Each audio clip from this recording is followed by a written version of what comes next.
January 30th, 1945. 1940 hours.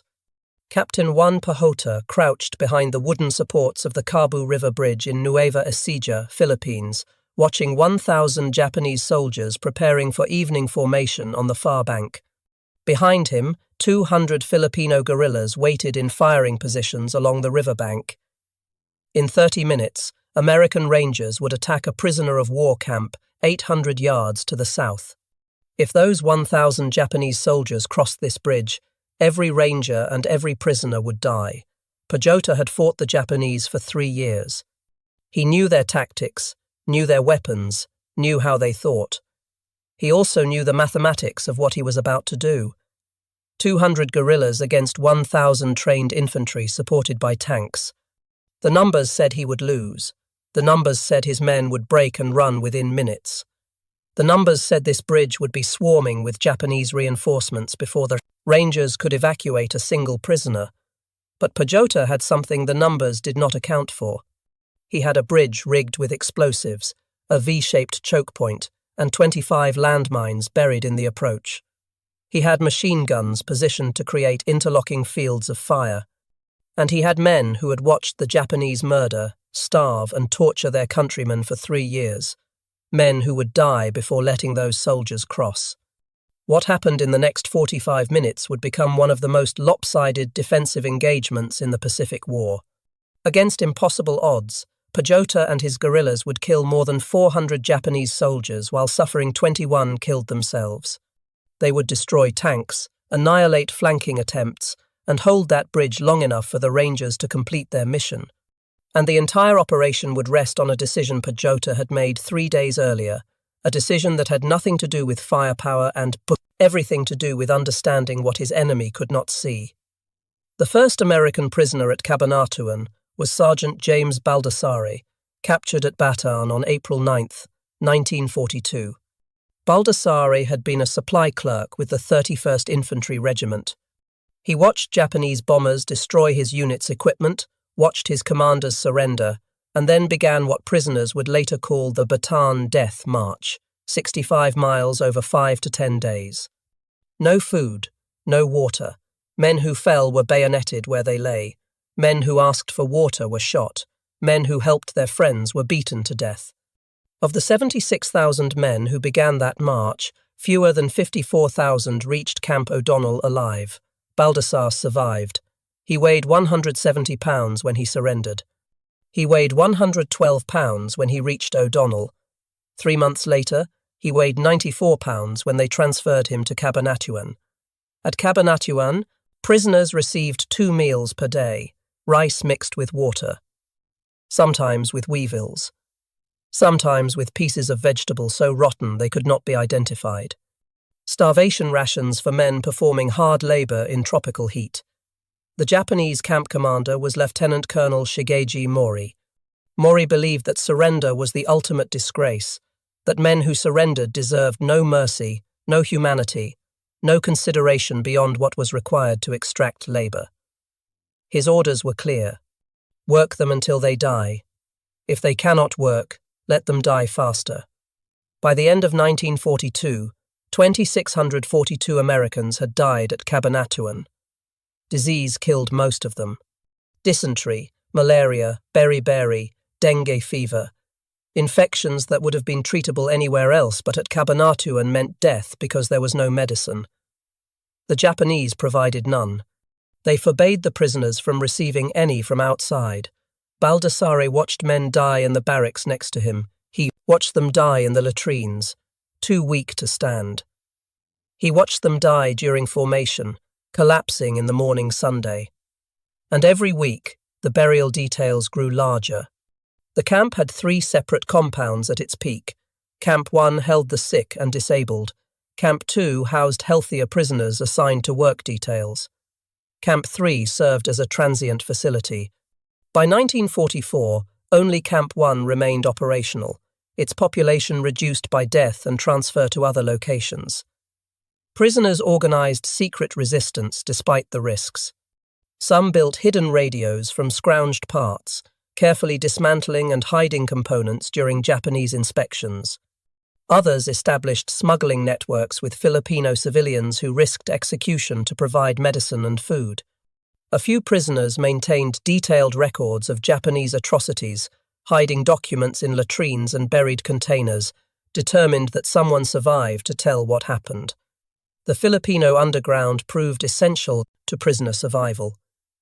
Led by people like Margaret Utinsky and Naomi Flores, Filipino civilians smuggled thousands of quinine tablets into the camp, saving hundreds of lives from malaria. They passed messages between prisoners and their families, providing evidence that the outside world had not forgotten them. Some paid with their lives when Japanese authorities discovered their activities. Work details varied in scope and brutality. The 500-acre camp farm grew food primarily for Japanese use, with prisoners receiving minimal portions. At the Cabanatuan Airport detail, men worked to repair and enlarge the runway for Japanese aircraft. Smaller details gathered firewood, dug latrines, prepared military defences, and dug foxholes. Men too sick to work faced reduced rations, creating a death spiral where weakness led to starvation, which led to death. Starting in 1942, the Japanese began shipping prisoners to other locations for forced labour. Thousands were transported to Japan, Formosa, Manchuria, and other occupied territories. Many died during transport when Allied submarines or aircraft attacked unmarked Japanese ships carrying prisoners. The Japanese refused to mark prison ships, resulting in tragic incidents where Allied forces unknowingly killed their own men. By mid-1943, more than half the original Cabanatuan prisoners were dead. The survivors had watched friends die of starvation, disease, random violence. They had watched Japanese guards execute men for stealing food, for talking back, for being too sick to work. The psychological toll was worse than the physical suffering. Some men simply stopped trying. They stopped eating what little food they received. They stopped getting up for formation. They lay in their bunks waiting to die. The other prisoners called it giving up. The camp doctors called it terminal despair. The Japanese called it acceptable. By December 1944, approximately 516 Americans remained alive at Cabanatuan. Most were too weak to walk without assistance. Many suffered from untreated tropical ulcers, gangrene, infections that had progressed for months or years. The youngest prisoner was 20 years old. The oldest was 56. The average prisoner weighed less than 90 pounds. The worst part was not knowing if anyone cared. The Japanese told prisoners daily that America had forgotten them, that their families believed them dead, that no one was coming to save them.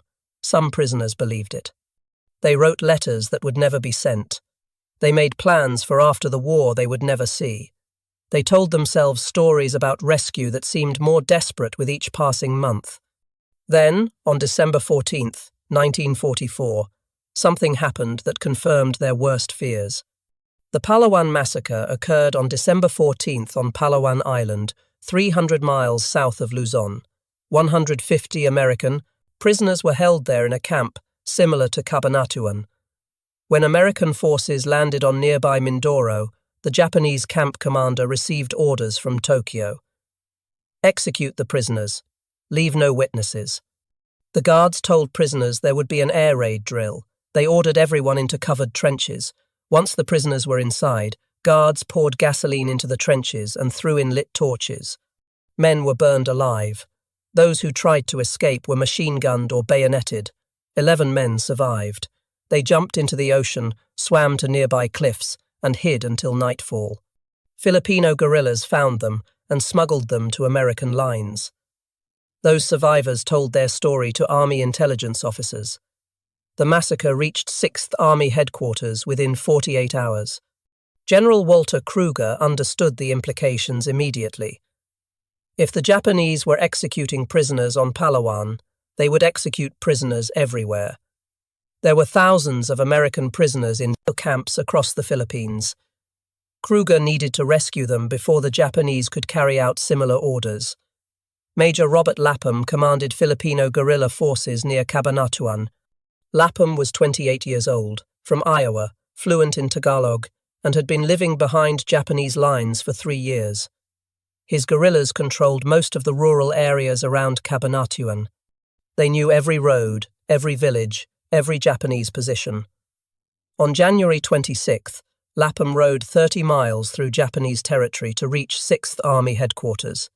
His horse was exhausted. Lapham had not slept in 2 days. But he had information that could not wait. He met with Colonel Horton White, 6th Army intelligence officer. Lapham spread a hand-drawn map on the table. He pointed to Cabanatuan prison camp, marked with a red circle. Approximately 500 American prisoners, Lapham said. Most are survivors of Bataan and Corregidor. The Japanese have orders to execute them if American forces approach. There are about 200 guards in the camp. Another 1,000 soldiers bivouacked at Cabu Creek, less than a mile north of the compound. 5,000 more Japanese in Cabanatuan City, 4 miles south. The main highway in front of the camp is heavily trafficked with retreating Japanese units, tanks, trucks, entire battalions moving through daily. White listened without interrupting. When Lapham finished, White asked one question. Can they be rescued? Lapham said yes. But it needs to happen immediately. Once American forces get closer, the Japanese will execute the prisoners rather than let them be liberated. White contacted Lieutenant Colonel Henry Mucci, commander of the 6th Ranger Battalion. The Rangers had been training for exactly this type of mission. Small unit operations, hit-and-run attacks, rescues behind enemy lines. Mucci had 121 men available. White told him to select his best company and prepare for a raid 30 miles behind. Japanese lines. Mucci selected C Company and F Company. He also requested Alamo Scouts, elite reconnaissance units that specialized in intelligence gathering deep in enemy territory. 2 Alamo Scout teams were assigned, Team Nellist and Team Rounceville, 14 men total, the best reconnaissance specialists in the Pacific Theater. The mission briefing was held on January 27th. Mucci outlined the plan. Rangers would infiltrate through Japanese lines, link up with Filipino guerrillas, assault the camp at dusk, evacuate all prisoners, and return to American lines before Japanese reinforcements could respond. The entire operation had to be completed in under 12 hours. Any longer and they would be caught in daylight with 500 barely mobile former prisoners and Japanese divisions converging from multiple directions. The risks were extraordinary. 30 miles behind enemy lines with no air support and minimal backup. If anything went wrong, extraction would be impossible. The Rangers would be surrounded, outnumbered, and eliminated. But the alternative was allowing 500 Americans to be executed. The choice was clear. Mucci emphasized 3 non-negotiable requirements. First, complete surprise. If the Japanese detected the approach, they would execute the prisoners before the Rangers reached the camp. Second, perfect timing. Every element had to coordinate precisely. The blocking forces, the assault teams, the prisoner evacuation, all needed to happen simultaneously. Third, 0 prisoners left behind. Every man comes out or nobody comes out. The Rangers prepared with intensity. They cleaned weapons, checked ammunition loads, reviewed map studies, and mentally rehearsed their individual roles. Some wrote letters home, understanding they might not survive. Others prayed. A few simply sat in silence, processing what they were about to attempt. Captain Robert Prince would lead the assault. Prince was 25 years old, from Seattle. Soft-spoken and methodical. His men called him careful. Officers who had trained with him called him meticulous. Mucci called him the most tactically sound company commander in the battalion. Prince studied the intelligence reports. The camp was surrounded by open fields that had been cleared to prevent prisoner escapes. Guard towers at each corner, wire fencing, barracks for guards. Transient quarters for Japanese units passing through the area. The buildings where prisoners were housed were in the northwest corner of the compound. The biggest problem was not the camp itself. It was the Japanese force at Cabu Creek, 1,000 soldiers with tanks, trucks, and heavy weapons. If they responded to the attack, they could reach the camp in minutes. The Rangers would be caught in the open with prisoners who could barely walk. Prince needed a blocking force, something that could hold that bridge long enough for the rescue to be completed, something that could stop 1,000 Japanese infantry from crossing a river. That was when Juan Pajota entered the planning. Pajota had been fighting the Japanese since January 1942. He was 31 years old, a former Philippine Scouts lieutenant, trained at the Philippine Military Academy. When the Philippines fell, Pajota refused to surrender. He took his men into the mountains and began a guerrilla campaign that would last the entire war. By January 1945, Pajota commanded approximately 250 guerrillas in the Cabanatuan region. They were farmers, former soldiers, students, anyone willing to fight. They had been attacking Japanese convoys, cutting supply lines, rescuing downed American pilots, and gathering intelligence for 3 years. Pajota met with Mucci and Prince at Balangcarin village on January 29th. Pajota brought maps, sketches, intelligence reports his men had compiled over months of observation. He knew the camp layout better than the Rangers, knew their own base. But Pajota had concerns. He asked Mucci when they planned to attack. Mucci said tonight, January 29th. Pajota said no. The highway in front of the camp had been packed with Japanese traffic all day, columns of trucks, tanks, entire units moving north. An attack tonight would be detected immediately. They needed to wait until traffic decreased. Also, Pajota said, the 1,000 Japanese at Kabu Creek were on alert. His scouts had observed increased patrols, defensive preparations. Something had them spooked. An attack while they were alert would be suicide. Mucci did not want to delay. Every day increased the risk that prisoners would be executed. But Prince agreed with Pajota. They needed better conditions. One more day might make the difference between success and catastrophe. The attack was rescheduled for January 30th at dusk. That gave Pajota 24 hours to solve an impossible problem. How do 200 guerrillas stop 1,000? Trained infantry? Most commanders would have focused on firepower, more guns, more ammunition, more explosives. But Pajota understood something more important. He understood psychology. He understood that the Japanese had been winning for 3 years, that they expected inferior forces to retreat, that they had grown accustomed to easy victories against weaker opponents. Pajota planned to use that confidence against them. He positioned his men in a V-shaped formation along the south bank of the Kabu River. The bridge was the choke point. Any force crossing would have to funnel through that bridge, exposing themselves to concentrated fire from both flanks. Pajota placed machine guns at the apex of the V. These guns could fire continuously for minutes without overheating. They would create a wall of bullets that nothing could cross. He buried 25 landmines on the approaches to the bridge. Japanese infantry tactics relied on mass charges. Those mines would tear apart the first waves and create obstacles for following troops. He placed demolition charges under the bridge itself. The charges would not destroy the bridge completely. That would have been ideal, but required more explosives than they had. Instead, they would blow a hole large enough that tanks could not cross, and troops would have to navigate around the damage, slowing their advance. Most importantly, Pajota positioned himself and his command element where they could see the entire battlefield. He needed to direct fire, call out targets, and maintain morale when his men started taking casualties, because they would take casualties. There was no scenario where 200 men held off 1,000 without losses. On January 28th, the Rangers departed from Guimba, travelling in trucks to the last American outpost. From there, they would move on foot through Japanese-controlled territory. The journey began at dusk, using darkness for concealment. Filipino guerrillas guided them through the backcountry, avoiding Japanese patrols and checkpoints.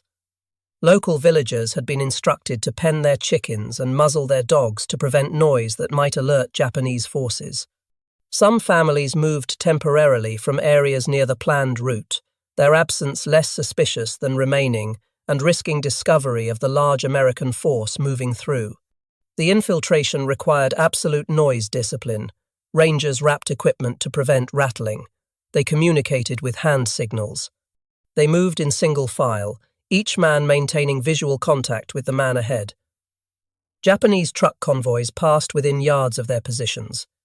They froze, barely breathing, while enemy soldiers drove past unknowing. On the morning of January 30th, the Rangers began their final approach.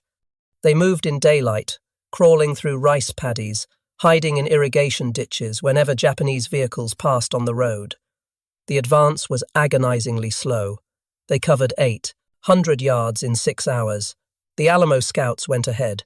Lieutenant Bill Nellist and Private First Class Rufo Vacular disguised themselves as Filipino farmers, complete with straw hats and farm tools. They walked openly to a grass hut 300 yards from the camp gates. From inside the hut, they could see the entire compound. For 2 hours, Nellist and Vacular observed.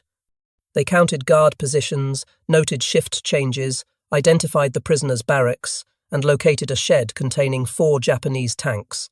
They sketched everything. When they finished, they crawled back to the Ranger position and delivered their report.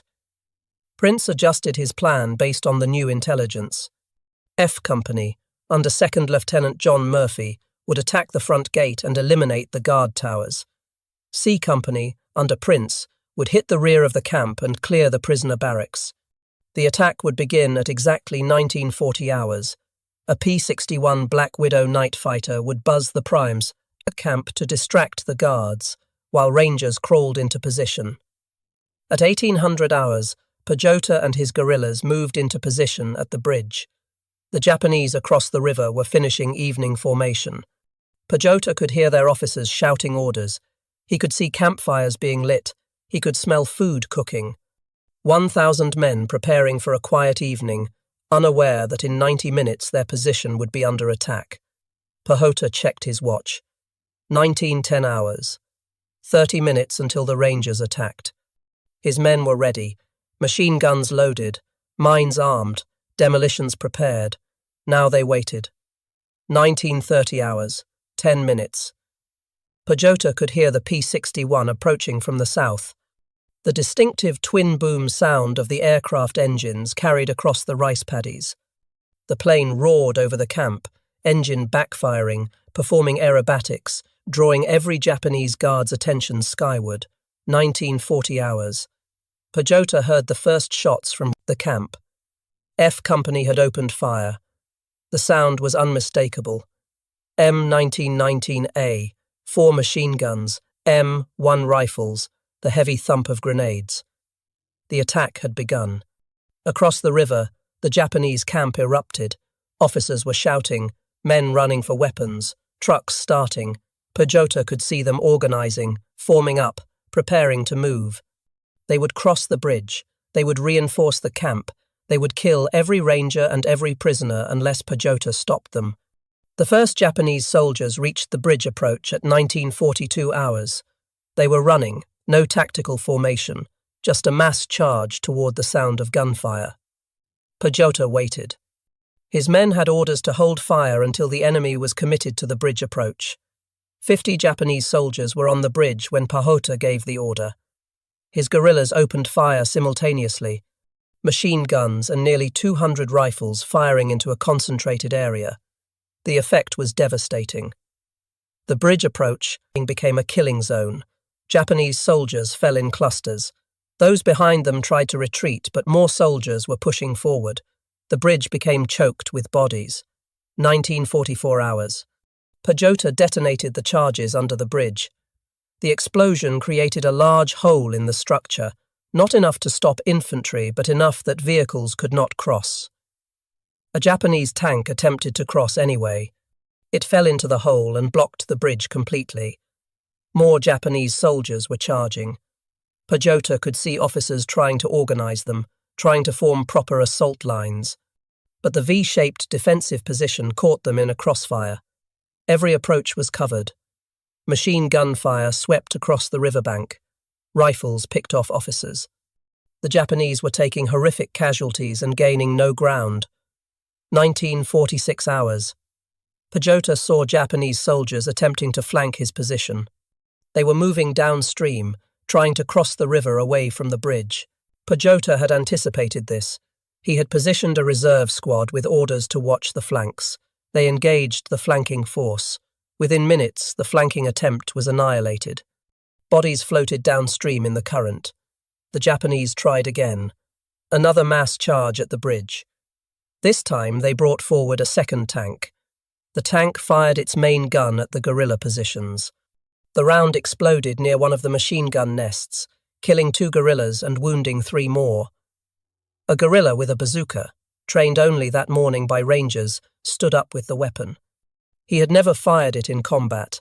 The tank was 200 yards away, moving, partially obscured by smoke.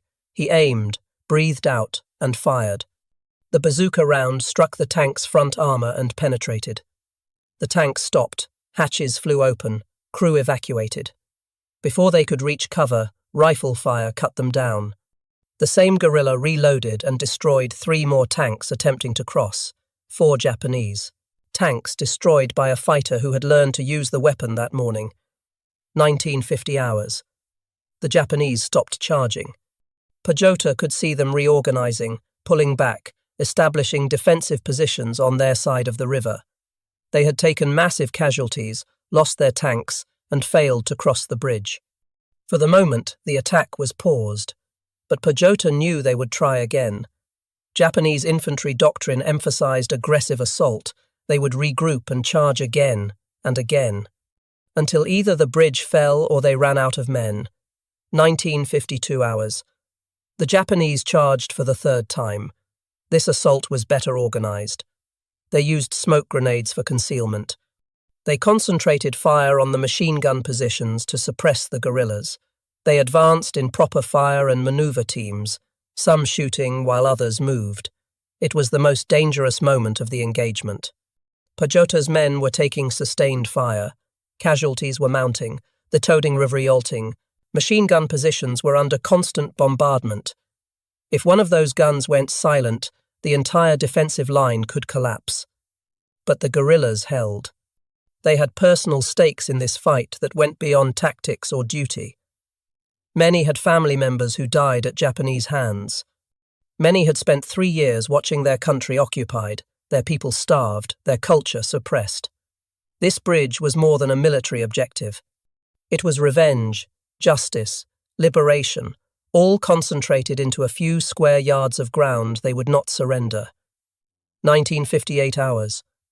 Pajota saw a red flare rise from the prison camp.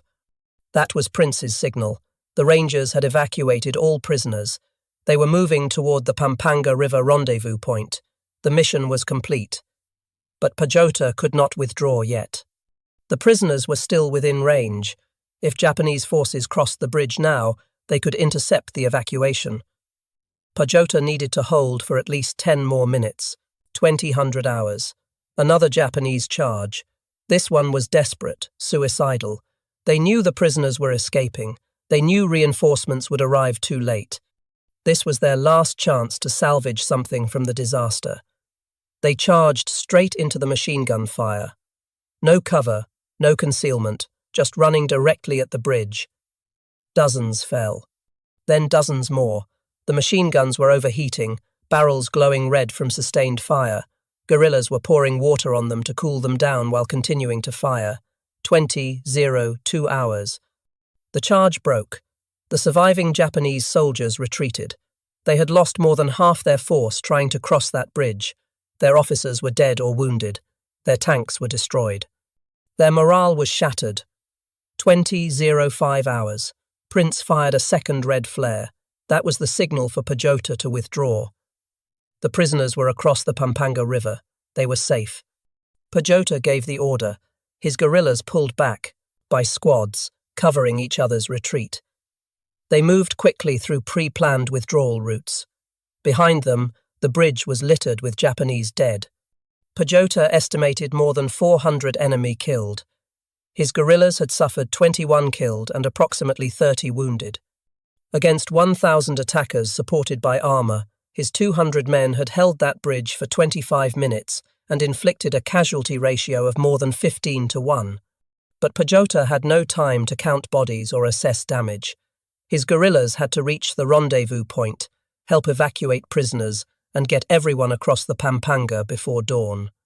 Japanese forces were converging on the area. If they were caught in daylight, the entire rescue would be lost. The Rangers had needed 30 minutes to assault the camp, evacuate 516 prisoners, and move to the river. Pajota had given them 30 minutes. Not 35, not 25.